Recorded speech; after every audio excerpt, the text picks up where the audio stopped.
What's up, everybody? Another edition of GeekCypha here on Free X Agents Media. We're also here on twitch.tv/GeekCypha. Oh my God, folks, we are here. We're having a good time. We got a guest with us this week. Youssef's in the house. Shout out, Youssef. Say what's up to the people. Hello, everyone. Hope you are all doing well, and great to be hosted by you two, and looking forward to see how the episode will go. He's such a well-spoken person. It's like such a nice humbly vibe. Yeah, it's just like, dude, you got to talk like an asshole a little bit. You got to be like, oh, these jabronis invited me onto the show to talk like a butt. Nah, I'm joking. But you can't swear until 5 minutes. Too late. I already said a-holes. Fuck yes. this psychopath is always looking forward to swearing. I was grown a sailor. Oh my God. Anyways, we are here. We have another fantastic episode for you guys. We're going to be talking about some cool stuff, but also we're going to start off the episode talking about the only Montreal Comic-Con. Well, actually, it's not the only one because they have MiniCon in December. So, but shout outs. It's the event of the year for nerds for Montreal. Yeah. It'd be the event. I got to go to the press event this year at the top of on the Friday, and at the press event, one of the things that they were saying was, well, this is our nerds and geeks. This is our gift, this is our adventure. This is our time in the city to celebrate. And then they said, this is our Super Bowl. And I was just like, It really is, for Montreal? Yeah. For nerds in Montreal. Yeah. If you're a Montreal nerd, blurred, anime geek, I mean, you have Otakuthon if you're into anime. Yeah. So I won't say that this is your Super Bowl because I feel like Otakuthon's your Super Bowl. But, this might be your semifinals. Yeah, you still have a strong presence. Yeah. Still a strong presence. This is the only year I missed. Hold on. I got a comment that I got to jump in on. Akeem the Dream, the funny guy, hitting us up. Mr. Charles, he wrote on my Instagram, Fantastic Four is about to be the worst thing Marvel put out to date. I mean, I feel like you're getting props from Dave. I know you can't see it on the live, but sorry, I was hoping you would see that. If you guys are watching this on IG, make sure to jump over to the YouTube. Because we're gonna clip that. What time is this? Yeah. I want that. I mean, it's the first 3 minutes of the show, so all right, it'll be fine. But yeah, okay. So shout outs to Akeem for tuning in, and hopefully he jumps on and is watching over here. Hit us. Yeah, there we go. He's on the YouTube. So Akeem, I almost wish I could get you to jump in on the episode. I'd be so down. Oh, he says you and him are finally together on something. It's about time, good sir. You guys are finally on the same page. I am shocked, actually, that y'all feel this way about this new Fantastic Four. First of all, track record. Second of all, it already looks jumbled. I mean, but you should not be in Thunderbolts. Why are you even doing that? Don't even. Oh, the crossover at the end. Okay, this is already not a good sign. Post-credit scene jump over. It's gonna feel like the Roman Reigns of wrestling, which although it may have been great after a while, there was a long period of time of being forced down your throat. In the beginning was horrible with people saying suffering succotash and shit. So no, it's gonna fall. I like this level of anger already. I'm honestly getting my hate out early because I want to. See, I'm not doing what you did with what was it called? Season 2 of Peacemaker. I'm getting my hate out now. Fair. That's fair. Because if they correct me, if I'm wrong, I'm fine with that. I hated on the concept that Heath Ledger was going to be Joker, and the second I saw him on not even with the face paint, just the banks, I looked at my friend. I'm like, I'm wrong. I already know I'm wrong, and I don't mind it. But the chances that I'm wrong on this, there's 5 to 1 odds that you're trying to go. I don't think so. Y'all are funny. I gotta phase. Oh wait, no, mind you though, it's a new phase. So because phase 5 and 4 were right. These years. So this is the biggest. I sent him the link. I'm so down. I sent him the link. Hate there. Bring it. Guys, I'm so mad. Akeem, I'm so mad. This is. I'm so angry. Every time I see the trailer, a new trailer drops, it just furthermore makes me more upset. Okay, but okay, so Is your concern that the trailers are giving away too much? That they're doing a bad job at representing what the film's going to look like? What's the concern already? They're not giving away too much. It's not a Marvel movie with a predominant black lead. Marvel is notorious for setting up movies where we're at the forefront for failure. Ironheart, Ironheart, Cap 4. Yeah. You leaked everything. Blade. I didn't need to go see it. I knew the whole plot line. Blade isn't even being made. Yeah. Mahershala Ali had to say, you know what, I'm jumping over to Jurassic because y'all ain't serious. When they tried to talk to him about it, he made mention the best move ever. Yeah, He made the best move ever. And the crazy part is there's still so much like left to be seen for FF4, and it's still gonna be trash. It's gonna be garbage. It's gonna be garbage. It's gonna be garbage. They already messed up. By setting them up with their powers first. They already messed up with that. Now I like the idea of them coming in with their powers. Yeah. Right? But the problem is that it reminds me too much of the timeline. It's a different universe, and I hate that whole concept. Yeah. You feel what I mean? That is something. For sure a different universe. Yeah, that is something that I know they're trying to do what they did with the Hulk and with Spider-Man, and like they're doing this thing where they're trying to skip ahead a little bit. You know, you're gonna maybe get an intro where you see them going up into. I mean, I know that we might get them going up into space a little bit in flashbacks, but it seems like this movie starts off with them already having their powers. They're already dealing with it, especially to the fact that Sue is pregnant. Which feels like they're jumping ahead. That's what I'm saying. What type of which jump should have been a surprise? That's a massive jump. Yeah, they're skipping hella steps. Yeah, and especially as you said, Akeem, the subtitle of the movie is the first steps, but you already have your power. So I haven't watched the second trailer. Every time I went to the cinema and they were like blasting it like crazy. Yeah, and I already got spoiled, but I'm like, at this point, you can't escape the leaks and everything. Yeah. Silver Surfer, Galactus and everything. I'm like, okay, cool, but don't show too much. And I think that before, as it was mentioned before the MCU, they would put out the trailer. They would give a lot in them. They would show a lot. They were putting too much. Still, you would go in the movie and you'll be stunned with what was left to see in the movie. Oh, that's fair. Now they've made the mistake that we don't have the actors from before. We have to do a better job with TV shows and everything. So we have to show as much as possible.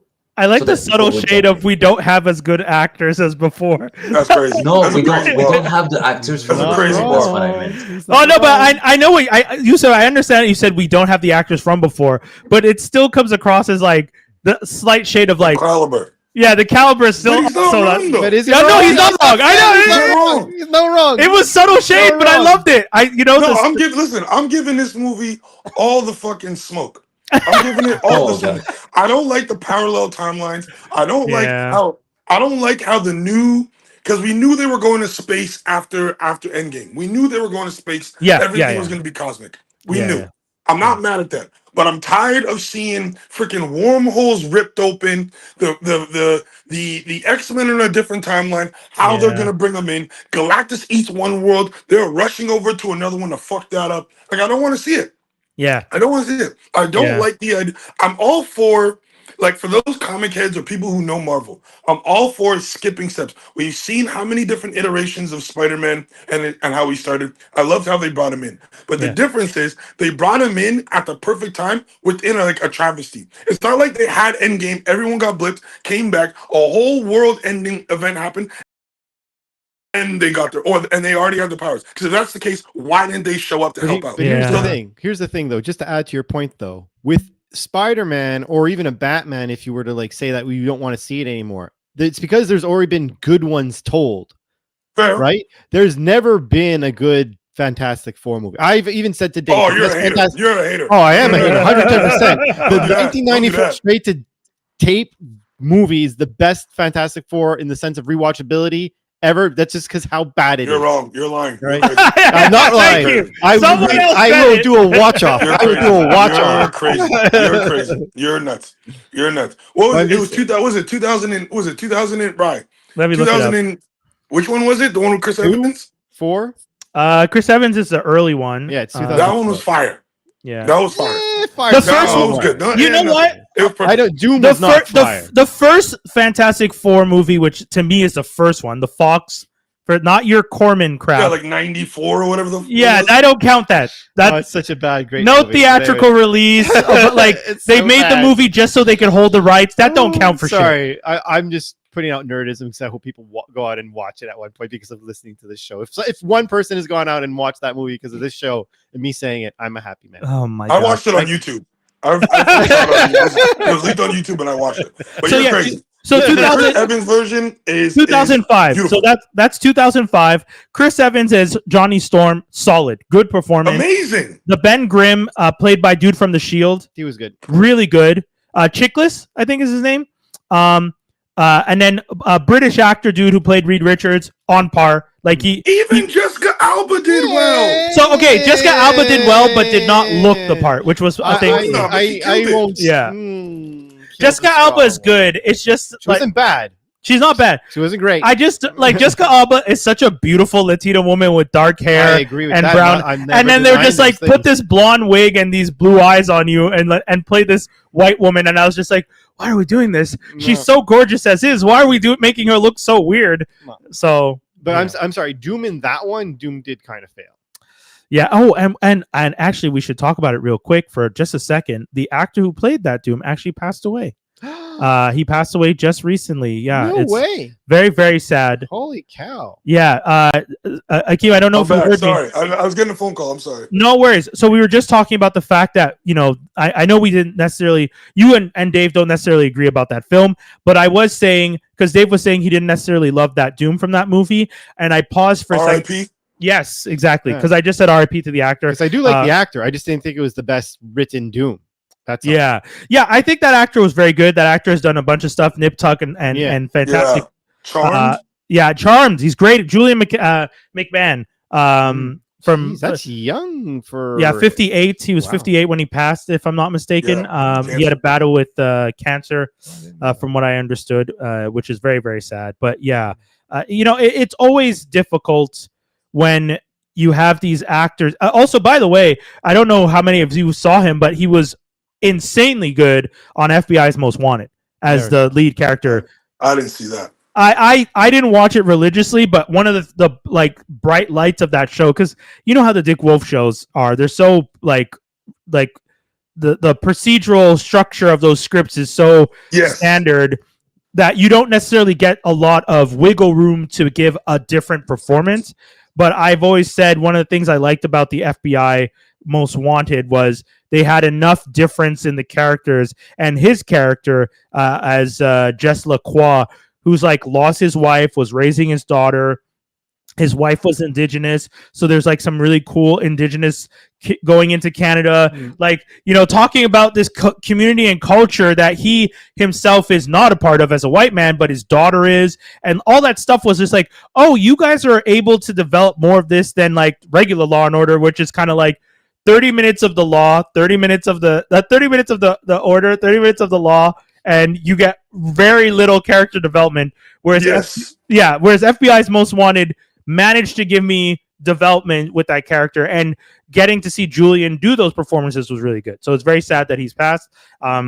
So we just wanted to say that, and condolences to his family and all those, and for the loss, and to the fans that have lost someone they really loved. But we want, like we were saying, Akeem, myself, we all get to celebrate him forever in the Fantastic Four movie 2005.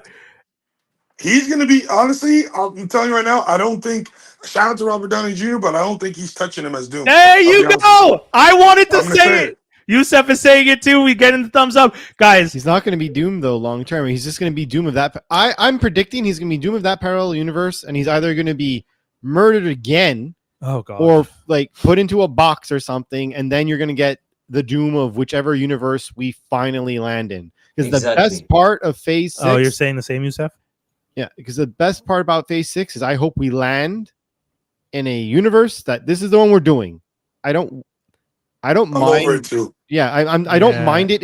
Even in comic books, it's like, okay, as long as it's so much, fine. But when you're like every issue is like you're in another universe or whatever, you're like, okay. I honestly think the multiverse was a misstep because I think, funny enough, DC realized that having too many versions of your heroes in different universes was a problem and wrote a story, Crisis on Infinite Earths, where they collapsed everything. Mhm. George Perez back in the day. It's an old story, but it's a fantastic story. They've even tried to do it in live action. Crisis on Infinite Earths is a fantastic thing, and they realize, okay, we got to consolidate this stuff.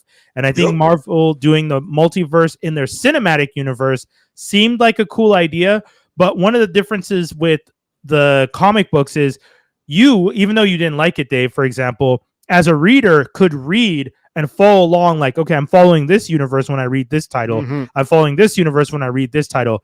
When we got to the MCU movies, the main cinematic universe was always the prime one we saw, and everything was glimpses. So we had no reason to feel any attachment to these characters. And so when things start falling apart, it's like, I'll say it. I'm looking forward to this Fantastic Four movie, but I don't care about this Fantastic Four universe. So if the foundation of it is Galactus shows up to eat their universe, and that's a sad thing, guess what? I don't care. You're not going to make me. Yeah, but Brian, do you know why you don't care? You know why you don't care? Why? Because they already leaked in fucking Thunderbolts that the universe is going to implode. Yes, and that it's going to be. They've made it a complete. We know they're in the fucking 50s or the 40s or wherever the fuck. They know that it's going to implode because we saw a Fantastic Four ship coming into Thunderbolts. So we know that he's going to get the world, and he's going to send out they're going to send out a warning signal or something to protect the other world. That's why you don't care. I have the complete. I hear what you're saying, but I have the complete opposite take. I think the reason why Marvel in the whole when this first started coming from Iron Man 1 to Endgame was special because the everyday person could follow along. Yeah. Like the people who aren't comic heads don't need to freaking go and look back at the comics. Oh, what version are we doing here? What version? We knew everything was like a puzzle piece. Now you freaking do Loki. You have all these different variations. You have all these different timelines and stuff. And again, I just wish they took this direction with Wolverine and Deadpool, where they use that opportunity to factory reset, blend everything. Because if anybody were to factory reset and implode unintentionally, it would be Deadpool. Yes. Thank you. Yeah, 100%. That was my plight many months ago when we were about to watch the movie. Well, to get back to FNF4, it's like this thing it's gonna be a mess. It's gonna be stupid. Like I know it's gonna be dumb. I know it's going to be dumb. No, just because, like, first of all, why are you setting it so far back? I'm hoping that everything in the trailer is just like a dream, and they're really in the modern. You know what I mean? You want Dallas it? Dallas? Yeah, you want like a Dallas episode or something like that. Or what would have made sense? What would have made sense was that they get their powers after Endgame. They explain that to justify why they didn't show up. Yeah, because I think so I think what we're seeing is the 1940 stuff is them in an alternate universe. Because your understanding is they're in the same universe, but they just didn't do anything for a long time. That's what I would prefer. Okay, so I would say one thing, and this goes to what you were saying, Akeem, with regards to not having to read everything. There is a version of the story, and maybe now that you're making me think about it, this is something that might be happening, where they existed in the 40s. They were the world's heroes, and they leave Earth and go into space, and they're gone for a while, and they end up having to come back. That I don't mind either. Yeah, but they did that already with Captain Marvel, though, is the problem, if you were to... But anyways... What about Captain Marvel? Because Captain Marvel kind of has that similar story, where she goes off and then comes back to save the day. Right, later.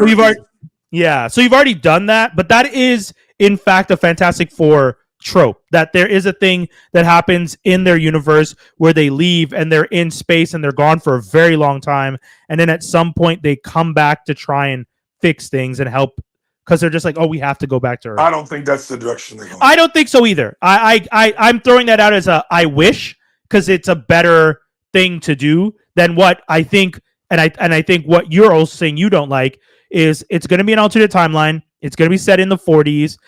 It's going to come to a cataclysm happens where Galactus shows up with. They're gonna lose. They gonna lose, which, yeah. Which is ultimately like my favorite kind of endings. Which it's why I loved Infinity War so much. Like, because they lost, and you never see that happen. We're getting a wild take on the comments here, real quick. I just want to address so that we could. Fantastic Four first steps have nothing to prove at all. MCU will bounce back with Avengers, Doomsday, and Secret War. No, Kevin. No, my poor Kevin. So if you're making a throwaway, if he's suggesting that this episode is an immediate throwaway, this movie is an immediate throwaway, then fuck you, Marvel. Don't waste my time. Yeah, fuck you, Marvel. Yeah, like that. If that's the case, then fuck you, Marvel, for wasting my time, just like you did with Thunderbolts. Yeah, because Kevin, I gotta say, thank you for the comment, by the way. We appreciate it, but I can't really agree. I can't really agree with the sentiment that you're going to release this movie and it has nothing to prove. It has everything to prove. Yeah. Your Phase 4 and Phase 5 have not landed at all. If anything, big crashes. Like the tarmac, not to be insensitive, but the tarmac is on fire. The planes are burning, and everyone's running around with their heads on fire. It's rubble. Exactly. Yeah. Fantastic Four. He added, because I see it in the chat. Fantastic Four franchise have struggled at the box office. That is true because they went before, and that's something maybe Kevin you might know. If not, I'll just put a big parenthesis here. Fox detained the cinematographic right for X-Men and Fantastic Four. Right. And the producer, not the director, the producer said, "You guys don't read any comics. Right. We know stuff happened in the comic, but we want to make original story." And Kevin Feige, I remember, I don't know in which set he was on with the X-Men, but him and Hugh Jackman, they were meeting. They were meeting up secretly. They would read comics from Wolverine and say, "This is how you have to act." And they were helping. They were helping. Now I'm jumping maybe too far with what Akeem and Dave were saying, but what I see is this: Marvel seems like they are going retro because they see that they went too far futuristic with Quantumania and stuff like that. So they went more retro with Loki and how the Fantastic Four is set up. Right. And to add, because I have a lot of ideas in mind and arguments and statement that I want to make. But can I add one thing to what you're saying, though? Yes, and I'll follow after. Another thing to remind people is the Fantastic Four franchise struggled at the box office because it had no support from Disney, who owned Marvel at the time. They actively fought against the IP. They canceled the comic book. They didn't release any action figures. They didn't do any video games. They didn't do any support. Honestly, they intentionally wanted Fox to fail so that they could get the IP back at some point.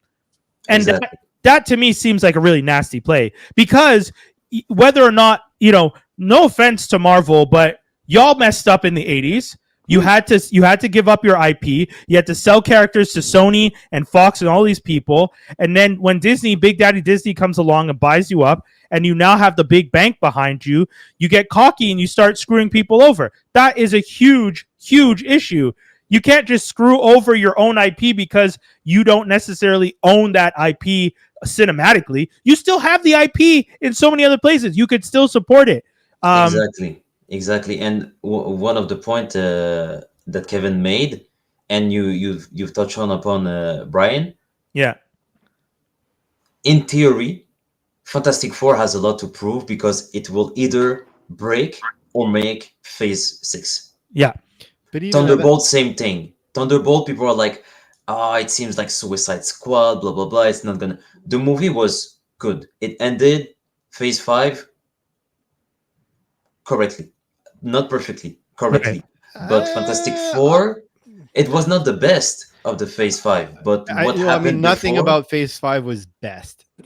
Exactly. Yeah. It's that. But Fantastic Four has a lot to prove because it will either break or make the beginning of Phase 6. But I agree 100%. And Robert Downey Jr. being brought back to play as the Victor Von Doom. Desperate. Saw so many theories, so many things going on, and even comic book nerds were like, this series could make sense if it didn't happen the way it happened. And it was a desperate move because they were like, okay, why would we cast another actor when we can bring in the one that brought us the most money? Yeah, but that's a problem. You shouldn't have to be going back to the well. But here's the thing, though. In regards to Nothing to Prove, I disagree. Screw MCU in general. Why it has something to prove? You have failed in regards to like lifting off and like. Don't get me wrong. I will agree. The Chris Evans one, the first one, I liked it to a certain degree. There's certain things I didn't like, such as Doom. The second one, certain things I didn't like about it, especially at Galactus. I didn't like everything about Silver Surfer and so on, whatever. But none of these movies were like fire, which they technically should have been. Yeah. So it's like Superman. Superman and Fantastic Four are kind of in the exact same position. Yeah. If you mess up, each franchise could say no more, never again. Like, don't get me wrong, I really liked Man of Steel. I thought Man of Steel was a great addition, but I know that's not a popular choice, right? And that's fine. Even Akeem's like completely like, nah. And that's cool. But what I am saying, though, is that I could even acknowledge that even though I like that movie, it didn't do the thing that like it didn't do Avengers. It didn't do Iron Man. It didn't do what all the more successful comic book movies have done. Even like I was going to try and shoot something random, but I can't think of like a non-popular comic book movie that was like what's not a DC or Marvel movie that was also still very popular. Spawn. Like, well, no, more recent one. That was not. Oh, was it a flop? The one with the shooting and the bending bullets? What's it called? No, don't bring up Wanted. No, that's a bad example. Kick-Ass is a perfect example. Kick-Ass still did very movie. Stop it. Burn it all. Chill. But you monster. this movie, if it doesn't do well, just like Superman, like if you don't do well, no one will. I will never want to go see another one. Yeah, I think. One of the things that we have to acknowledge is, and this is, we just talked about Montreal Comic-Con being like the Montreal Super Bowl for nerds. This is where you go, you have your nerd event, you have all these actors come into town, they're doing panels, you get to ask them questions, you get to interact, you see cosplayers, you see panels, all of that stuff. Everything is happening in Montreal, nerd-wise, is happening at that event, and it is the biggest one. I know some people won't necessarily like using the term Super Bowl, but when it comes to the sport, it is the major league representation of nerd 1000%. culture in Montreal. That even if you don't like the league, because I see Skinny smiling a little bit, like. But all right, I'm on 4 scoops of pre-workout. So I'm about to go play some basketball. So I gotta say this and log off. First of all, Skin, miss your butt. Good to see you. Second, to Kevin. Fantastic Four, like we can't keep banking on or hoping that accepting is the better word. Accepting that Marvel gives us a bunch of bullshit and then they'll make it up on the ensemble. When they first came out with all those movies, each movie, whether it would be Thor, Captain America, Iron Man, Guardians of the Galaxy, whatever, was a chapter to something amazing. So we saw the individuals. Then they came together perfectly as a perfect puzzle, and that's what we fell in love with. They're giving us bullshit. This is a domestic relationship that they just keep beating us, and then they take us to something that we like at the end of it. And they're like, you know what? This is worth it. We can't keep accepting it. They gotta give us, bangers after bangers after bangers after bangers. So this is why Fantastic Four is going to be a flop. But what I will say, I think Fantastic Four. Yes, Skinny, you haven't been. This all started with him messaging us saying Fantastic Four is going to be a flop. He's not it's wrong. going to be a flop. It's going to be a miss. I'm telling you right now. Dude, I don't even like the cast. I'll be honest with you. You don't like the cast? Nope. You're hating for you've been working for the other guys too long. Stop that. Don't do that. Nope, I don't like the cast. And I'll tell you, Kirby. I'll say that at least. I don't like the cast. Damn. Nope, none of them. I think they're all mispicked. But that's just me. I had that feeling for Johnny Storm for sure when I saw that actor Joseph whatever who was in Stranger Things, and I was just like, this dude's playing Johnny Storm. All the above. You make me sick. This is messed up, man. What are you doing? Never change, Akeem. Never change. All the above. Also, I will say this about even Akeem being on the same side is wild. This is. See what happens? Yeah. Skin's about to break out the freaking Connect 4 just so we can be divided again. It's like when two people are arguing about wrestling, and then someone insults wrestling, and they both turn around and start bitching that person. Yeah, I was talking to you. Exactly. Yeah. But I will say this about Superman. Superman has significantly less pressure than Fantastic Four, just because it's the first one, and there's a lot of chance for growth. And again, this is James Gunn coming in, and we're expecting him to bring in the Marvel flair, but we all know it's DC, and we see the leaks. We see Superman he gets beat up by his dog, so it's not, it has significantly less amount of pressure. I'm telling you right now, I'm this close to being done with Marvel when fucking Fantastic Four is, because I love Fantastic Four. It's funny you say that, because I just spoke to my best friend about this the other day, and he said to me, honestly, I don't even want to see Fantastic Four. I don't. He heard me talk about Ironheart, and I didn't like the back three of Ironheart, and he's just like, I'm not even going to watch Ironheart now. I was like, no, still watch. He's like, nah, dude, I don't even want to watch Fantastic Four. I'm not going to watch Ironheart. I'm really over Marvel. The next thing I'm going to go see is Superman, and if that flops, I'm over on these comic book movies. I was like, Superman probably will be. Hold on. Go ahead. Your friend's going based on if it flopped, as in if it's not a good movie, based on what critics say and what numbers say? His opinion. He's gonna go. He's gonna watch it. But his mentality is, if Ironheart doesn't deliver it, which he knows me, so he knows if I'm telling him the back three aren't that great, he trusts that opinion. I still told him to watch it because I want him to form his own opinion. But he trusts me enough to be like, if you're saying the back three didn't land, there's something wrong. Even if you're being hypercritical, I still believe you. I can't get into it because our boy needs to leave, but I'll say that was an old regime, and Disney is not going to Batgirl their shit. That's what does that mean? Meaning they're not going to shelf Warner Brothers said, this might be bad. They're going to shelf it. Yeah. Disney's not going to do that because they already announced it. They're like, no, I'm going to pick up my pants. I'm going to do it. I'm either going to put it out or just cancel it without saying we canceled it. Blade. But that's our fault. Exactly. Disney's not going to do it because they spent $100 million putting out bullshit, and we still go see it. That was the old plan. I'll tell you this. The only reason why I went to go see Thunderbolts, the only reason why is because I love me an ensemble cast. You bring an ensemble cast, it's great. What do? You blow Taskmaster's brains out. Don't even get me started, bro. Yeah, that was. Don't even get me. I don't want to talk about it. Not for nothing. You put 5 people, one of which is the only person that's superhuman. One, right? Against the fucking, like, someone 10 times stronger than Superman that has a shadow. Who believes that these people are going to fight Thanos? Never win. Yeah.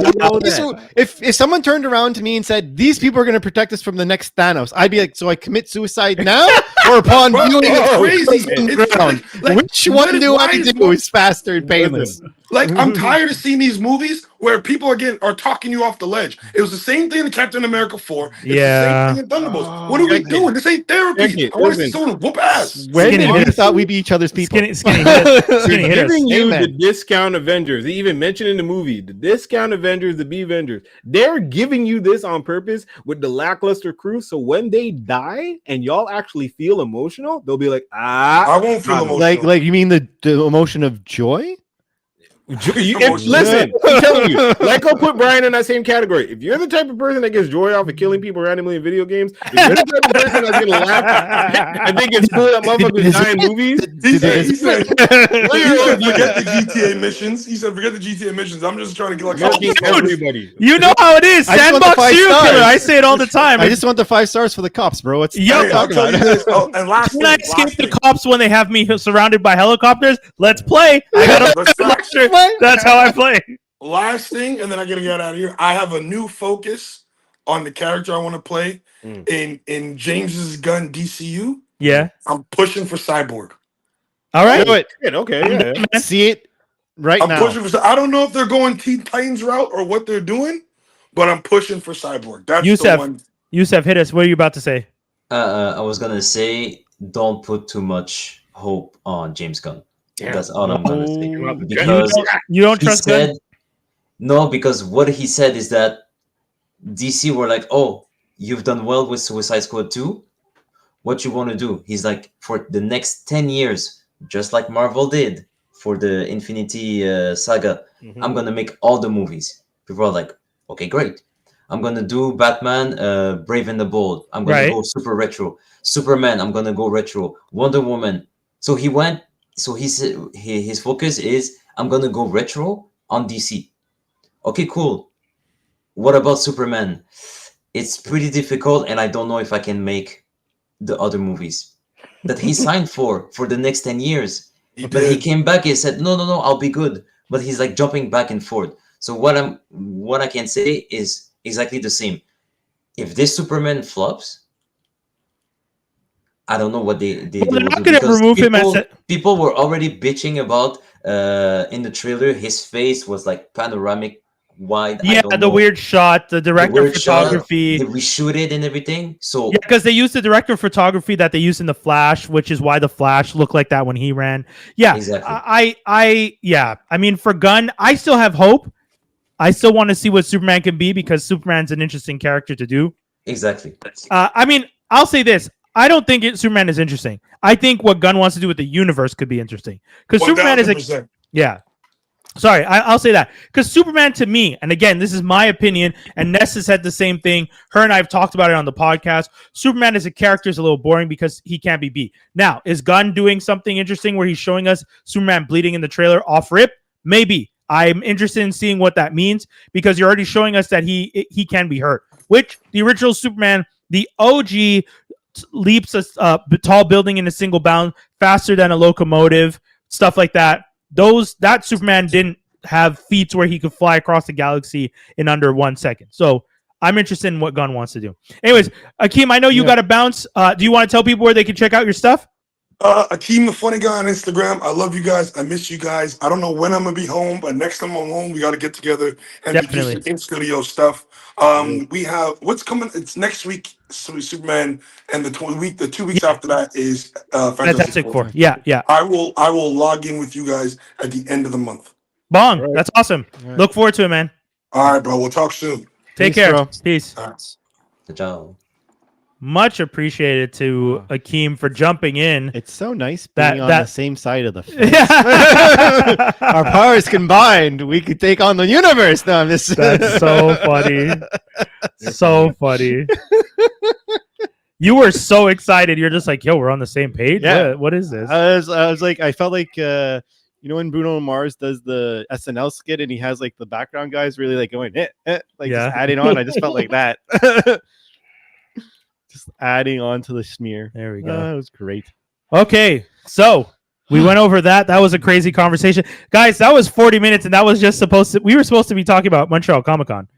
We didn't even. You guys read that bad? Wow. We started Montreal Comic-Con, and then Akeem got in my IG mentions about Fantastic Four, and next thing I knew, it was 40 minutes later, and we were debating Fantastic Four, the future of Marvel, Superman, James Gunn. It was all over the place, but I loved it. Beautiful pivot. Yeah. That's one of those tangents that I'm not mad at. The fact that he was able to jump in. Once again, shout outs to Akeem, and we appreciate his time. Where do we even start? Youssef, well, you want to say one last thing about the... No. I was going to try and pitch you guys to the Comic-Con. Yeah, Youssef. I mean, if anything, I could pivot us by playing a clip. I'll play this clip real quick, and then we can discuss Comic-Con a little bit more at large. So let's start this clip from the giddy up. Oh, you came and oh, there we go. I was hoping because I mean the clip is pretty funny, so I want it from the beginning. You think they CGI'd it? Oh no, sir. They built a 6-story high penis in the studio. So Love Sausage is strangling me. He hates it. He didn't know about it, by the way. One day he went into the trailer. We said, did you read the part where Love Sausage strangled you with his schlong? And he said, what? I didn't read that episode. He takes the pages, he became pale, like this. Fast forward, we're shooting the scene, and he's got his thing on him, on his neck, and he hates it. And suddenly he goes and improvises, and he says, Frenchie. Bite it. So that was a clip of Tomer Capone, who plays Frenchie on The Boys, and Laz Alonso, who plays Mother's Milk on The Boys, talking about Love Sausage, who, if you guys have watched The Boys, is a character with the ability to stretch his unit. Penis. Sure, all right. To some 6 feet long. which is insane. That's just one of the clips from that ridiculous panel that we got to see over at Montreal Comic-Con this past weekend here in Montreal. Youssef, you and I bumped into each other and we were discussing Comic-Con and I said we should have you on the show so we could go over some of the stuff. Dave has some questions for us because I know Dave wanted to find out a bit more. So what are some of the things you wanted to know first off, Dave, so we can maybe try and figure out where to start? I heard that it was actually the turnout seemed to be like excessively massive compared to usual. And one thing that was hypothetical is because since all the things going on in the States, a lot of people weren't going to like San Diego or whatnot. So they're actually deviating here to come here instead. Oh, interesting. Really? Would you guys say that you guys actually felt, because I know at least for Brian, I'm not sure Youssef how often I usually go. I was in a situation that I couldn't make it this weekend, but would you guys say it was like really squished in? Because I even had a friend who said he's like, I left early because it was a little too much. Oh damn, I'm claustrophobic. Youssef, you want to take that one first, or you want me to jump in? Oh, you can go ahead, and maybe with your arguments and statement, maybe I'll modify what I have in mind. But go ahead. I would say, so I'm lucky. I got to go Friday morning. I got to go to the press conference. So I was at the convention early because I think on Friday, does it technically open at noon or 11? Sometimes it was at noon. Sometimes it was no, it was always at noon, I believe. Yeah, so I was there at like 10:30 because I had the media pass. I went to the press conference. I helped out. Shout outs to Brian over at CityNet Magazine. I was helping him out. I did some interviews. I got to interview the voices of Rick and Morty, and I got to interview Nico Robbins' voice actress Stephanie Young, who is stunning, by the way. She is so pretty. The way I approached her when I had to do the interview is I walked over to her because I was like, Brian's like, oh, we should get her. Yeah.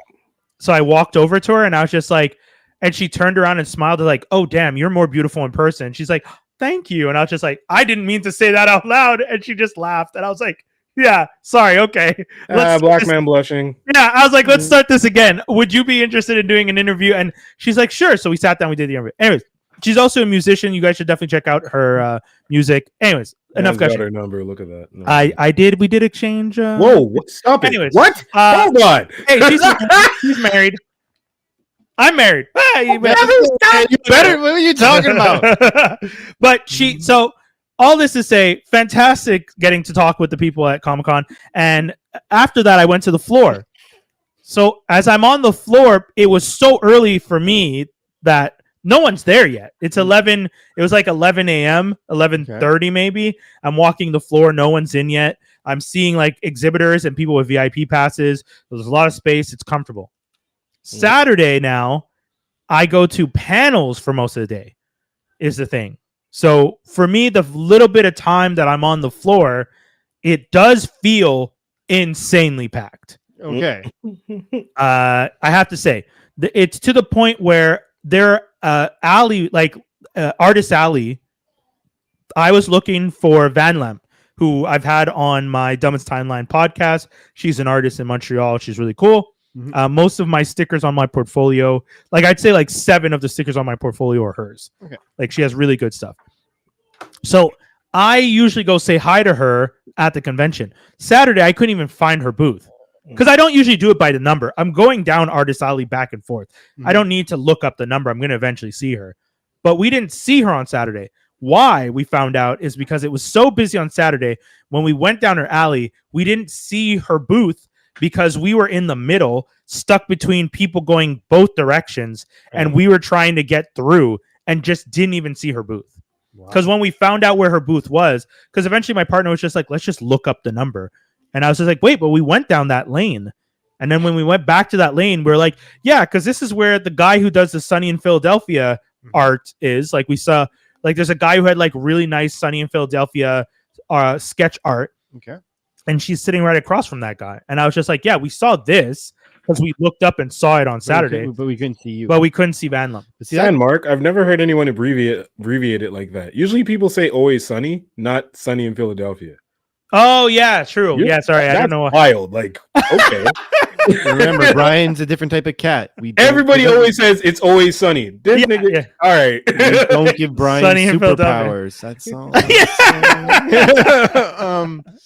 So that's wild because I've been a vendor at Yes, Comic-Con you have, many yeah. times. So I'll just say this: the fact that you're saying that's how it looked, I could say anytime I was a vendor, which was many years in a row, I never could not like see across like the other side. So the fact that you're saying you're in the middle of the aisle and you couldn't really see, that definitely means there's a lot of people. It's all that I couldn't see her in her booth.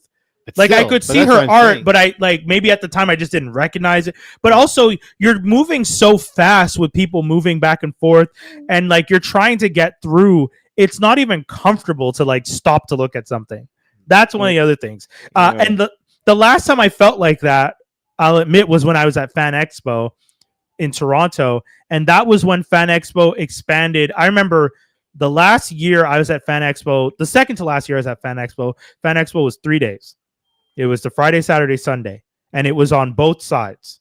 And I remember walking around, and my comic guy over at Comic-Con was telling me, like, you're lucky they let you back in because you have a media pass, because I have a booth, and when the file marshal showed up, they wouldn't even let me back in. And I was just like, yeah, he's like, that's how bad it was. And the next year, they decided to expand it to 4 days. And I was just like, oh, it's because it's so hectic that they were like, we need an extra day. Jeez. So I don't know if Montreal Comic-Con will get to that point. 66,000 people showed up over the 3 days. It's a lot. Big Big number. numbers. That's a lot of people. A lot of people. That's 20,000 people a day. Yeah. That's Wow. 22,000 And people. if you think about, not many people went probably on the Friday in comparison to most people are there on the Saturday, not Friday and Sunday. Sunday at 10 a.m. when I got there, 10:30 when I got there, my partner and I were going to go up to a panel. I think the panel was the queer representation in X-Men. Mm-hmm. And I was like, oh, I'm down. This sounds super interesting. Didn't get to go to the panel because my partner was just like, this is the quietest the floor has ever looked in the 2 days that I've been here, because she came later on Friday and was there Saturday.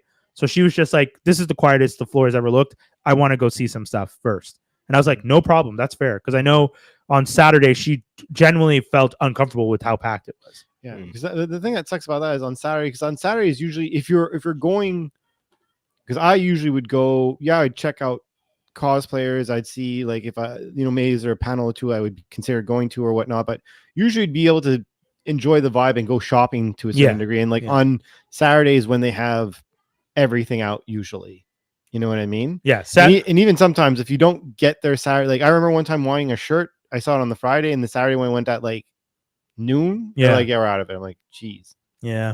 There's one thing, Youssef, I don't know if you noticed this. One of the things I noticed is some of the vendors that I love, that I go back to every year, weren't at Comic-Con. Oh, this such year. as? That's a very good question. There's one of the main Lego minifig vendors. There's a gentleman who's there with his wife and his son every year. Mm-hmm. And last year, I remember saying to them, that's your son, right? And he's just like, yeah. I'm like, I remember when your son wasn't even as tall as you. Like, he could barely look over the booth.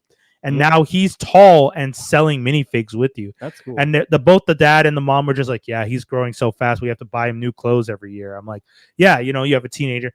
And then like the son was just like, shut up, Mom. Like, usual teenage stuff. Teenager, yeah. I'm not but it was husky. Yeah. But that, like, it was funny to me to see, like, I've been going to that booth, So many buying times. minifigs, like you guys see. I think I know which one you're talking Yeah, about. they're usually on the far wall Yeah. to the right. Yeah. In And they that have a area. relatively long. They have like more of the A long longer display. booth. Yes, Yeah, exactly. So, so for those of you, I my apologies for not knowing exactly the name of their store, but I go to them every year. They weren't there this year. Wow. There was a few people that I feel like I've gone, and I even asked some of the people who had booths. I'm like, hey, do you know this guy and this guy? And they're just like, yeah, I see them at conventions all the time. I'm like, have you seen them this year? Like, no, they're not here. And I was like, damn. So I wonder why. Was the usual T-shirt place there? nope. No way. No. The T-shirt. Okay, so that Lego booth again. I don't remember all their names, but if you guys go to Comic-Con every year, you know who I'm talking about. So there's the guy that does the minifigs with his wife and the kid. They weren't there. The Latino family that does the minifigs, that plays loud music. Yeah. They were there. So that's where I got minifigs this year. The guy who does the wood, like the wood carving, who's there pretty much every year the last few years I've gone, not there. The guy who does the big t-shirt display, like big one, Yeah, like has all the Jack of all trades shirts and stuff like that. wasn't there. No. Where you can pick it from a magazine and get it printed and stuff, wasn't there. Yeah. One of the main sword guys wasn't there. Was the guy who does that crazy paint style, you know, when he like makes the image, he's like throwing paint and stuff. It's kind of usually neon colors and stuff. Yeah, I think he was still there, right, Youssef? Okay. Yeah. Were the guys who sold the It's again for anyone who's listening to this and it's just like, who are you talking about? Again, if you know, you know. If you go to Comic-Con and you've been on the convention floor, these are people that you see every single year, and you would recognize them if you were there. It's a slight interrogation. And then the ones with the posters that you could see through and put the light through. No, yes, you had asked me to look for that for you. They weren't there. Jesus. Yeah, so there's like these people who have like glass like artwork that you can buy. And I did look for them. Funny enough, though, Bandai, right? Is that the action figure company? Yeah. Bandai and another toy company had a huge display in the middle at the back. That's surprising. And next to them, and this is one of the things I found a little weird about the layout this year. Next to them was, you know how like usually on the fifth floor, they have the game room where you can play like D&D or this. On the main convention floor, there was a section that I would say was, let's say back in the day, they had the year that they had the DeLorean, Kit, and the Ghostbuster mobile. And they had like all of them back next to each other in the middle. And that took up a big section right in front of the icy, slushy truck. Yeah. This year, that section was all just tables. So people could play like Disney's version of D&D or Star Wars version of D. Like they had these tables so people could play games. Oh, so they didn't have like the cars and stuff this year. Basically. The cars were in different sections. I'm telling you, the layout was very different this year. One of the first times I've seen them do in a good way, in a refreshing way, or in a like you might miss things now. I don't think you'd miss things, but I would say that it came down more to the fact that like if you are accustomed to the layout, like me, who knows where certain people usually are and are in those same sections, I went straight to those sections to find the Lego guy, to find the thing for you that you asked me, to find the wood guy because I wanted to get coasters. Like I have this Back to the Future coaster made of like stone or something or concrete, but I wanted to see if I could find like some nice wood ones and get them engraved with like either the GeekCypha logo or the Franklin Armstrong logo again. None of those people were there this time. I couldn't find it. Like I looked around. Mind you, there was other t-shirt vendors who, no offense to, they were kind of rude, but just saying. There was a big, huge t-shirt vendor. So like, you know, the guy who sells the leather jackets? Yep. That guy was back. Good. So that guy's cool. There's now a different company though that sells anime reversible bomber jackets, which was very tempting. They're like 200. Both of those places, like every time I walk by them, I'm always looking at like the Red Hood's jacket. Yeah, I'm shocked you haven't bought it. But Skinny, reversible $200 bomber anime jacket. That's a pretty decent price. $200. That just makes you want to get multiples, and I can't do that. Oh yeah. Because I took a picture and sent it to a friend because they had a display that was a whole row of jackets. And then a whole row of other jackets underneath. And I was like, oh, wow, you guys have some nice jackets. And the girl was just like, oh, no, that's the same jacket. That's the inverse underneath. And I was like, oh, damn, that's badass. Like to see them all like that and to see all of them across the bottom. When you say inverse, like give an example of what you're saying. So let's say you had like a really nice, there was one that was purple and black. There we go. And so the base is like purple with like black trimming. Mm-hmm. And then the invert. And who's on it to make it? I don't remember which character. Okay. Sorry. Probably Trunks. Maybe, yeah. And then when you invert it, it was like a lilac. It's like a light color. Okay. So like it's like a lilac color with like stripe, like a kind of zigzaggy stripe thing. That looked. I was like, oh, that's a nice jacket. That's a nice looking jacket. So I was just like, let's go. And when they inversed, did it change the characters or whatever the thing was being? The one that I'm thinking of, no, I did not see. honestly, I don't remember seeing the character as or much like, as. or sorry, because you're saying it was anime based, so I'm assuming there was Yeah. something to acknowledge that was from that show or that Yeah, whatever. yeah. Was it the same on the inverse and then? Yeah. Okay, There were okay. symbols on both No, sides. because imagine like on one side it's like, let's say Oh, a Goku, different- and then on the oh. other side it's Piccolo. You'd be like, wow, that's Yeah, that'd that'd be even like, more worth holy it. crap, like, you know. No, it wasn't anything that crazy. But Youssef, what was your experience? Because you were there for all 3 days also. And I even saw your brother. So shout out to your brother because your brother looked cool. He was rocking a Balamos jacket. Yep. Christian, the artist, booth 2009. One of the only booth numbers I always remember. Exactly, yeah. So to jump back to what Dave was saying in regards to what's going on in the States and everything, I do feel that with the years that comic book, I would say the influence from the MCU and even the DCU, everything that has relation to geek culture, it transposed to pop culture. So like in sports, media, songs, and everything. Not just recently, but for many years. I think that made it more accessible to people. I do believe that with organizations such as Comic-Con, they want to be in the bigger leagues. Yeah. And considering what was happening in the States, I do feel that not only they were saying to actors and everything and all big actors such as Andy Serkis, Elijah Wood, Shane Austen, and Boyd. I don't remember his first name. Billy Boyd. Emperor Palpatine, Charles Martinet. So you have big names like this coming to Montreal. Of course, people are gonna coming. Of course, and just as like Dave, I had a booth at Montreal's Comic-Con, I think in 2017, 2018. Oh, cool. Okay. And I can acknowledge that, yes, the Saturday, it's crazy the amount of people that are there.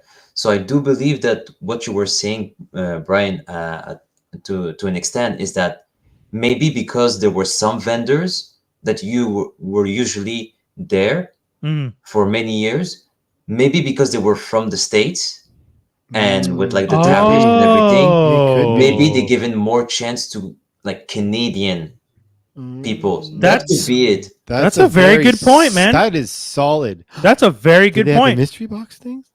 Yeah, they did have the mystery box, but you know what?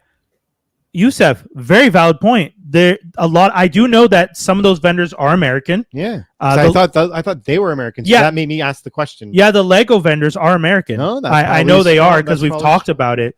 So I don't know how it works with the tariffs and stuff and whatnot crossing borders, but some of that stuff might have been That's a very valid. Yeah, financially not worth it for them to travel to Canada for Montreal Comic-Con, I think which that is was very the sad. I think that was the case for the place I asked you to go. I think they were American made. Yeah. Because I know even last year, I don't know if it was mostly for Otakuton, but I know a similar situation happened that vendors were displaying USD prices. Okay. But when converting to Canadian, even if you had cash, they said, "Oh, but you have to pay tax because the Canadian dollar and US dollar is not the same value." Right. So maybe putting the tariffs on top of that, maybe a lot of vendors were like, "Okay, we're not going to Montreal." Don't want to deal with Yeah. this anymore. And just to maybe put this to people that are watching us and listening to us, Otakuton, apparently, from what I heard, you don't go and submit a form. What they will be doing is they will go on a lottery pick. They do have a lottery system. I do know that for a fact. I have other friends who get tables there, and some of those friends actually generally dislike that system because they find it unfair to do a lottery system every year as opposed to kind of sticking with some of the loyalty, because some of these people get tables every year but you still have to submit for a lottery spot. Exactly. So I don't know what will be going on for Otakuton. Yeah. And fair point to what you said, Brian, earlier, is that maybe they will expand it to 4 days, but then again, 4 days, who are you going to bring in to have this amount of people? Yeah, because that's think about it, the biggest point that people came to Montreal Comic-Con was for the Hobbits. Yeah, this It year the was Hobbits were supposed the to- biggest draw. Yeah, yeah. It was 100%. supposed to be the 4 actors who played the Hobbit. One Yeah. of them couldn't be there. They brought in Andy Serkis, Yeah.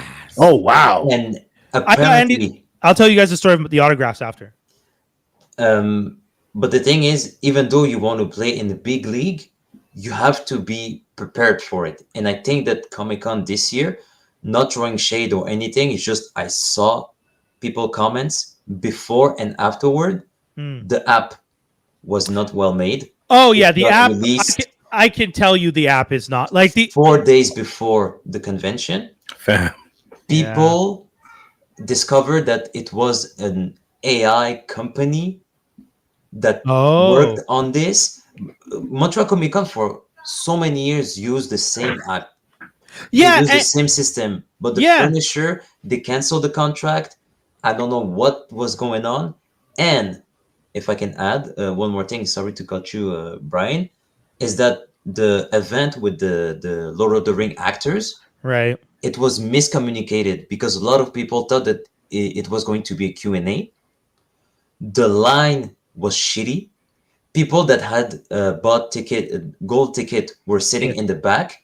People that How? paid $40 because employees there or even volunteers, they didn't know what was going on. They were putting just people left and right. They're like, oh, go here. That's So it was crazy. That's bad. And Yeah, the that event- actually I would happened. be furious. That happened with the Kevin Smith last year too. I And heard. the event also, because it was not properly communicated that it wasn't going to be a Q&A.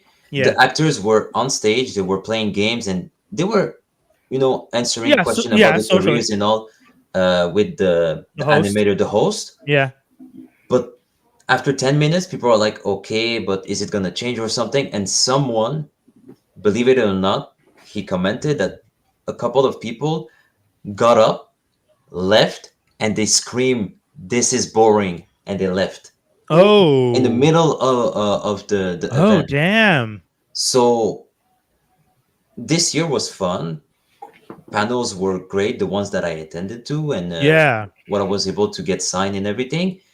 But I do feel that they might be getting the big head syndrome, like the big head figure Yeah, that we're so big, we can do whatever we want because we can invite anyone we want. But if you're not prepared properly, it's difficult, and you have to host close to 66,000. Yeah, 70,000 people. You have volunteers that don't speak I English definitely sometimes. think that they have to figure out the. Volunteers that don't. I think they Oh, have it's to true. figure out. They have to figure out some of the stuff because this is 2 years in a row. The Kevin Smith thing and the Lord of the Rings thing with the extra paid bonus No. tickets. Both times I've heard did not go well. So that's very unfortunate. I want to add a That- story to that. That them switching out the app is very sad to hear because I do agree. Like when I tried this new app this year, the first thing I said was, "What happened to the feature for me to make my schedule?" Because you used to have a feature where when you wanted to go to an event, you clicked on it and it got added to your schedule, and you could follow the event and you could look at all Okay, the things. So, you want. so you're using it kind of like as an agenda, and you just have to keep. It is an agenda. That was the whole point. Other than that, why do I want your app? I don't need the app for anything other than helping me figure out when panels are. And it Exactly.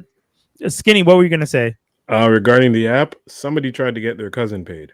That's what happened. They're just like, "Hey, That's don't go for that contract. Come over here. I gotta. You know what I mean, and it's, I hope not. Pretty 'cause much. It was That's so that. sad to And hear. They had the audacity during some of the panels, like where you had like double screen. The company was saying in their ad, they were saying, "Oh, innovation don't come from machine; it come from human." And I'm like, "Oh, come on, man! Like, Oh, yeah, don't do this. Don't do this." That's the company that was a major sponsor that spoke at the press release. Yeah. Okay, I know who you're talking about now. Yeah, that I didn't know they were the ones that did the app. That was very unfortunate. But I now understand why they were trying to gamify it because one of the things was there were special badges you could win. It was never clear to me if the badges gave you a prize at the end. So that's Why else am I doing it? yeah. So that's a little. I'm not sure, but Yeah. even so, I had some of my friend. They downloaded the app. They wanted to create an account. It was super difficult. Yeah. After going through the form of creating your account, they didn't receive a confirmation email saying, "Oh, please validate your email. Please validate." Right. So it was pretty horrible. Everyone said, why they did not go with a guidebook, the same app that Otakuton uses. Yeah. Otakuton is like, here we go, Otakuton 2024, well, for this year, Yeah, 2025. 2025. Yeah. Here is all the panels, all the workshop, all the activity. This is literally And a guide. You add a reminder, and there you go. That's it. Yeah. No need to create an account or anything. I just noticed the time, so I won't keep us on this much longer. But yeah. I mean, Comic-Con itself, like we said, Super Bowl. But like we've also said at the past when we've watched the Super Bowl, sometimes the halftime show isn't what you want.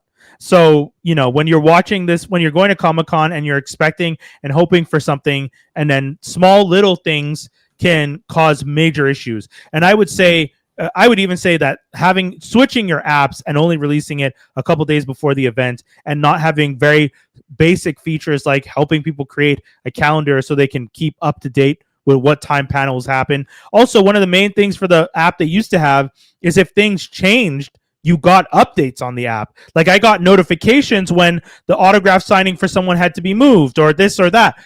There was no way for me to know any of that stuff anymore because that app didn't give me notifications for changes. So it's stuff like that.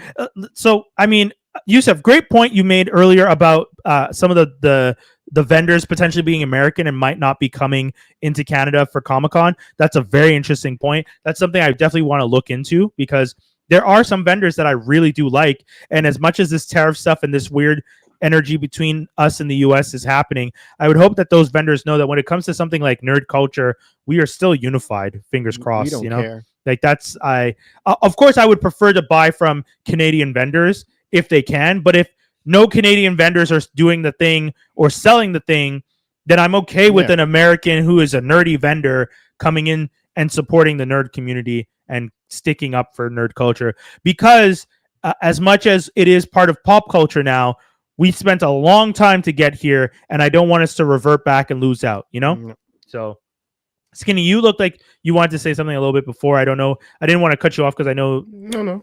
It's all good? Okay, cool. I mean, we only have like 10 minutes before we have to run it out, but I did watch Head of State, so I'm more than happy to talk about that with you. It could be. Youssef, did you want to stay to talk about Head of State? I don't know if you saw the movie. Which one? Head of State with John Cena and Heads of State. Because Head of State is a different one. Yes, sorry. Oh, wow, Heads they of did State. that? You guys should fucking know that. For shame. John Cena and Idris Elba. Oh, what? Oh, those kind of movie, I'm like, okay. Okay, well, in that case, I'll let you sign off because we're going to talk about it now, and I don't want to spoil it for you. I don't think I'll watch it, so I don't mind staying and. All right, okay, cool. I plan on watch it, so I'm actually gonna boogie and connect with y'all later. But definitely go ahead and check out my toy reviews on Action Figures. Yes, you know what I mean. But I'll be back. Y'all have fun. Youssef, you're awesome. Peace, Skinny. So, folks, we got to watch this new Cena film, which Idris Elba and John Cena. It's funny how it's like I feel like Brian's gonna bury this movie and he's like, it's a Cena film. No acknowledgement if it's an Idris Elba film. That's not how we started it off. Do you want to start? Do you want to start? A little two-step on that, eh? Do you want to start though? I'll say this. This is it is. I would argue that it's more. It's stereotypical John Cena versus Idris. So if you want to call it a Cena film because of that, sure. 100%. Idris is still associating himself with film. I'm going to let you say what you want to say. Stop jumping on what I want to say. I will say, overall, I think it was an entertaining film. If you're looking for a bit of like mindless fun action with just like a lot of like, random comedic quirks and jokes, it's great. I do think it's a very typecasty role for Cena, but it's appropriate because of who his character is. The fact that he's supposed to be the president and that the president is supposed to be not one of these like, I'm an older actor, like I just finished my acting career, I'm still relatively young. Essentially, he's playing what people wish was Arnold Schwarzenegger when he ran for governor. I would argue that he's playing what people want right now with The Rock. And have done. Oh, so that's my parallel. Yeah, that's even better. When I watched it, I'm like, all this really is John Cena.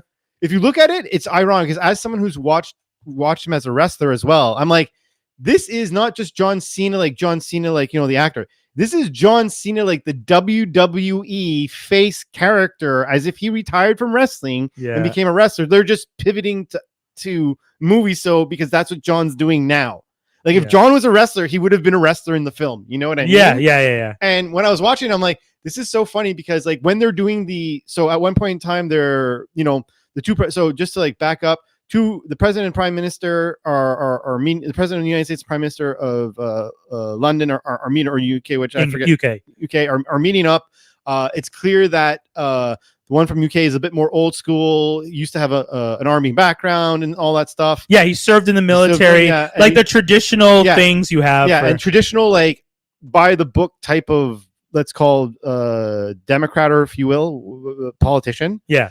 And then you have John Cena, who's like young, novice, again, like all guns going to be like, let's be positive and stuff, because he's clearly trying to like entertain. He's trying to lead through entertainment as well. Yeah. And what I love is like, they clearly don't like each other because one of them snubbed the other, whichever.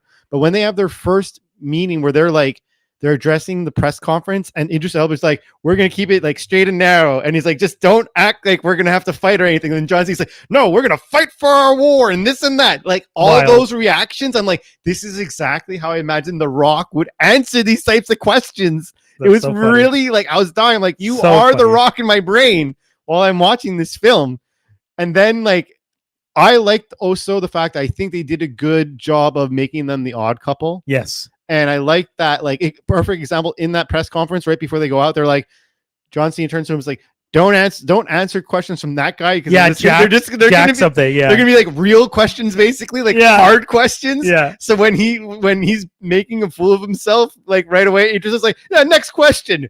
You, Jack, sir. Jack. Like, come up here and just like, it was great. Like, so I would say overall, like their banter was very, very entertaining. Is it a stereotypical John Cena role? Yes, but it's super appropriate, which I like that now he's been taken when he has to do, let's call it himself roles. Right. I do think he chooses the roles. I'm like, at least he's choosing a character. He's like, it's because my character is this. Yeah. I should be doing this, as opposed to like going and being like, I don't know, like in the Terminator or something, like something serious, and like he's completely not supposed to be there or what have you. But overall, I would say it was entertaining. I'd give it a solid 7.5. All right. In entertainment, not good. Entertainment. I can't wait to see Brian tear this apart. And that's the surprise. I'm not going to. I loved it. It was so much fun. I was so mad watching this movie that I was enjoying it as much as I did. There was a part of the movie where it was towards the end where they're like fighting. There's like the Beast, which if you guys don't know is the vehicle that they send for the United States president to travel in. I've actually watched videos on the construction of the Beast. Okay, I didn't know that was a thing. So there's like detailed videos about how heavy it is, how armor plated it is. It can withstand hits from like missiles and all this crazy stuff. Like the tires are run flat tires that you can't shoot out. Like the windows can't be blown. Like you can't even blow up the windows with a grenade and all this stuff. And then they have this scene where the Beast, they're driving the Beast and all these people are firing at it and all this stuff's happening. And I'm just like, why am I enjoying this? It's making me mad. I hate that I love this. This is so good. Idris is amazing. Idris driving a fire truck into another vehicle. What the hell was that? It was great. Oh my God. I have to say, when the movie starts, the first thing I thought was, oh no, this is a sequel to Freelance, because Freelance is the last movie where Cena plays almost exactly this character of being like, I'm in the middle of this. I shouldn't be in the middle of this, but I have to survive. In Freelance, you at least have a story where he does have a military training, so he can handle himself. In this one, the fun part of it is he doesn't have a military training. He's trained with them when he's done stuff for his movie. So kind of like how, you know, Brie Larson trained with pilots so that she could be a pilot in Captain Marvel. Guess what? They don't do much flying. No. This isn't Tom Cruise who goes and does You're not all... Keanu Reeves, I was going to say. Sure. Whichever. Like any one of those like crazy action stars who's like, I'm going to actually learn how to do this insane stunt so that I could be the man. No. The character that John Cena is playing, his presidential character, has stunt doubles, Yeah, which he asks for. yeah, he asked for it, which is even reference. Idris Elba is like poking at him at one point, Yeah. being like, when John Cena's character was like, yeah, you know, I jumped out of let's say the line is, I jumped out of a helicopter, and then Idris is like, the stunt double jumped out of the helicopter, and I just started cracking up because I was like, this is so good. And yes, like the thing that actually bothers me about this movie, and no hate on Prime, but this should have been a theatrical release. This would have made money. This would have been a fun movie to see in theaters, buy popcorn, and watch Idris Elba and John Cena and Priyanka Chopra Jonas, if I'm not mistaken. It was like it was the same type of fun of what was that movie that he did with the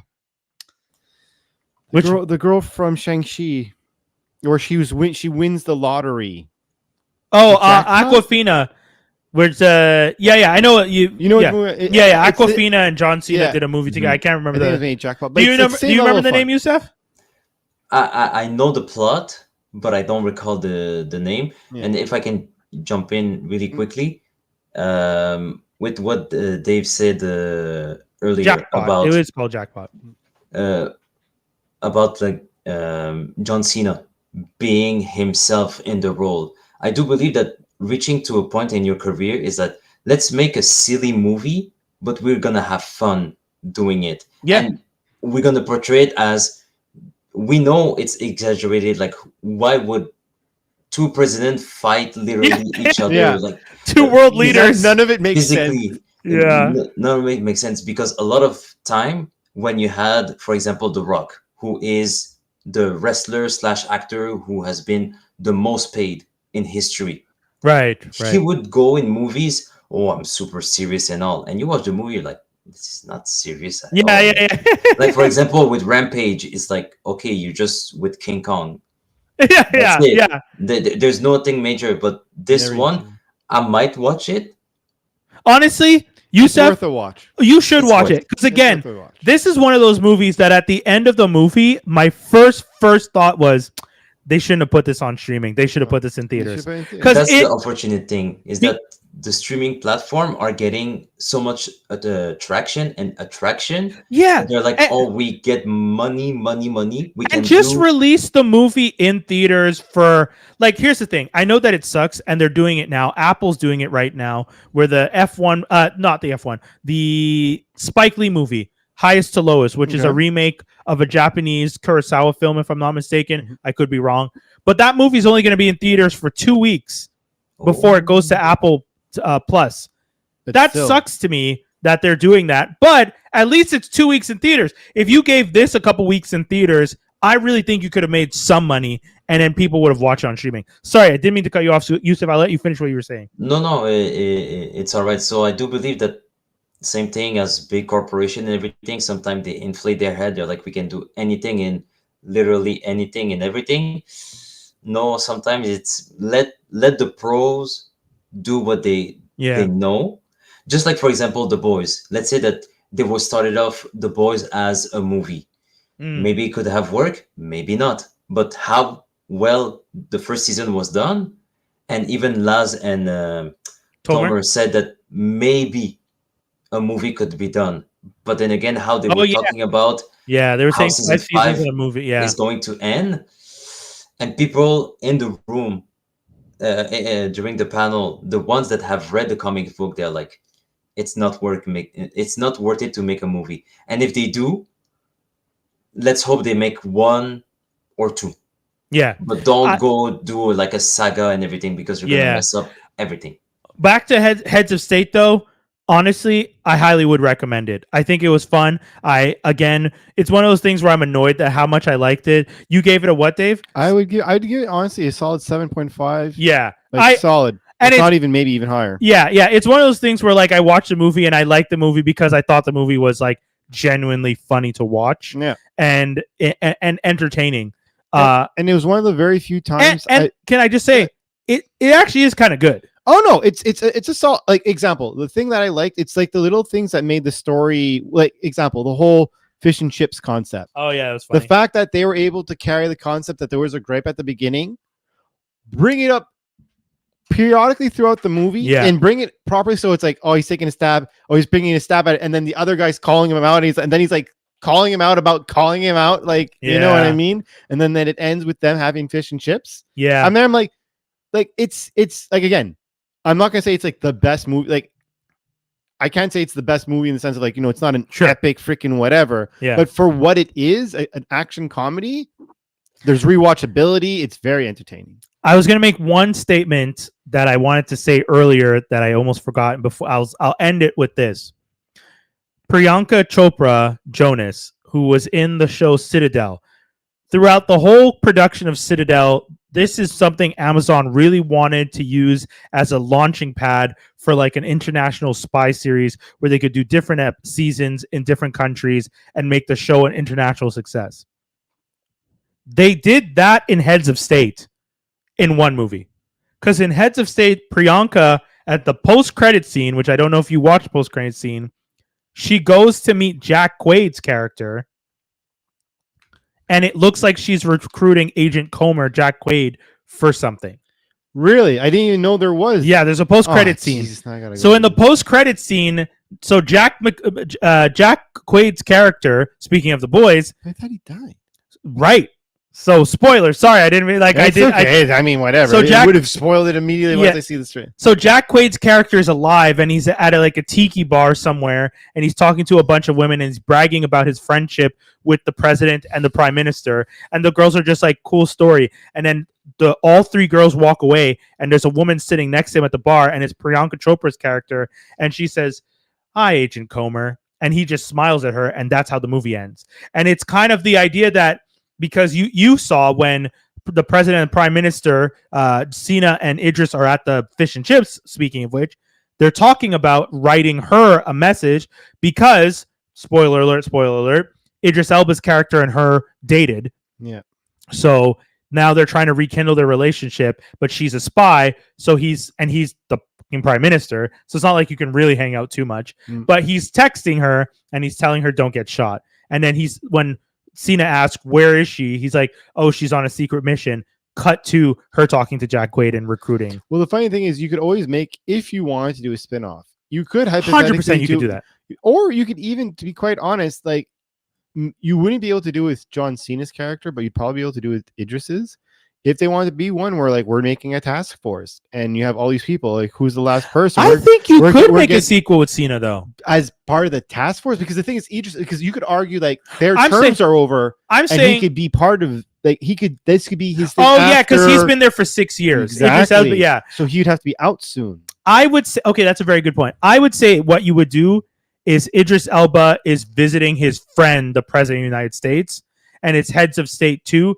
They're just going to continue Heads of State, even if he's not a head of state. That, or exactly what I said, but Cena is still president, and they're saving Cena. Yes. And he so happens to be with the new London, UK guy who Idris actually can't stand as well. Yes. There you go. And it's played by another British actor some crazy British actor that we're all kind of like, oh, God. Yeah. Yeah. Like perfect mashup against each other. Yeah. You know what I mean? So it would be the guy who's the Doctor Who guy who is also the bad guy in Thor 2. Matt Smith? Oh, no. Christopher Eccleston. Oh, Christopher Eccleston is president who's annoyed with John Cena. And annoyed with Idris. Annoyed with Idris. Sounds fun. Anyways, pay me money. Guys, that's the whole episode. We had another amazing time talking with everyone. Youssef, thank you so much for joining us on this episode this week. We really appreciate it. Of course, and I have to welcome you both of you for hosting me. It's a pleasure, and as I said to you, Brian, I'm looking forward to maybe other episode about any other. Man, we'll definitely have you back because this was fun, guys. Thank you so much for everyone who tuned into this episode. And I guess I should have shared it earlier. I did share it partly through the episode. I'm going to be doing an event at the Desta event for podcasters on July 19th at the Desta Community Center here in Montreal. So if you guys are Montrealers and are interested in potentially, I don't know, learning about podcasting from a guy who's done 400 plus episodes of one specific show combined with all the other episodes he's done, and also has hosted broadcast radio from since he was 17 until he was 34. So let's just say I've done my 10,000 hours and then been some. around the block. I've been around the block. He's almost Jenny on Okay. never, please God. But all that to say, it was a pleasure doing the episode. It's a pleasure for y'all to be a part of it. Thank you for everyone who jumped in the comments. Shout out to Kevin, Lee J, and everybody else who was in the comments. Akeem and Dave, you wanted to say something. I just want to say one thing is we didn't get a chance to talk. I don't want to take a long time, but because you were mentioning RIPs earlier, Michael Madsen, Mr. Blonde, of Kill Bill, a bunch of other Quentin Tarantino, and just great actor overall. I can't name all the stuff he's been in, but unfortunately, he also passed away this past weekend. So shout out to him and his family. And condolences. Condolences. And sorry, I shouldn't say shout out. I don't know, I'm nervous about it. It actually hurts quite a bit. I like Mr. Blonde quite a bit. Thank you for the entertainment, and RIP, my friend. And with that said, we are out. We'll be back with another one soon. Peace, everybody. Have a good one. Peace. Ciao, everyone.